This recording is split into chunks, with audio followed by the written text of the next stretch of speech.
আপনি কি জানেন ফেরিওয়ালাদের কাছে বিক্রি করা মেয়েদের চুল আসলে কোথায় যায় আর কি হয় এইসব চুল দিয়ে?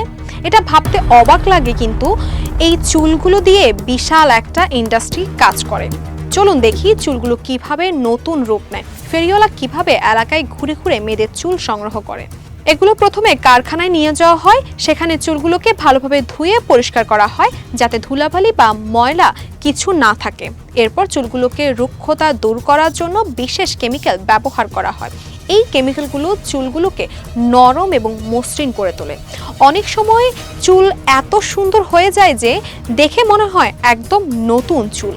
চুলগুলোকে ধুয়ে ও সোজা করার পর ছোট ছোট বান্ডিল আকারে সাজানো হয়। এই বান্ডিলগুলো লম্বা, রং ও গুণগত মান অনুযায়ী আলাদা করা হয়। তারপর সেগুলোকে পাঠানো হয় বিভিন্ন বিউটি পার্লার, চুল এক্সটেনশন বানানোর কারখানায় বা উইগ তৈরি করার জন্য।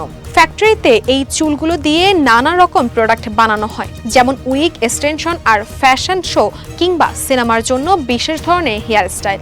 যে চুল আমরা ফেলনা মনে করি, সেই চুল দিয়ে কিভাবে কোটি কোটি টাকার ব্যবসা করা হয় সেটা ভাবলেও অবাক লাগে।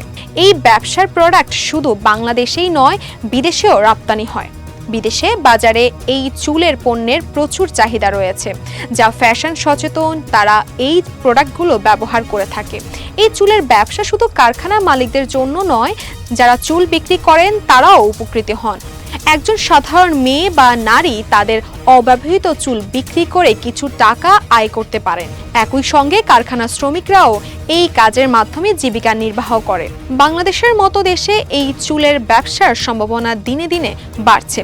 যারা ছোট আকারে ব্যবসা শুরু করতে চান তাদের জন্য এটি একটি দারুণ সুযোগ হতে পারে।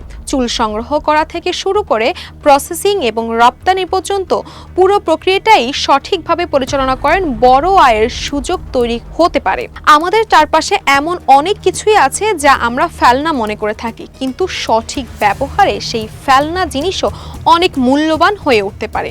ফেরিওয়ালাদের কাছ থেকে বিক্রি করা চুলের গল্পটা তারই একটা উদাহরণ। হয়তো আপনার অবহেলা ফেলে দেওয়া চুলই কারো জীবনের নতুন আলো হয়ে উঠবে।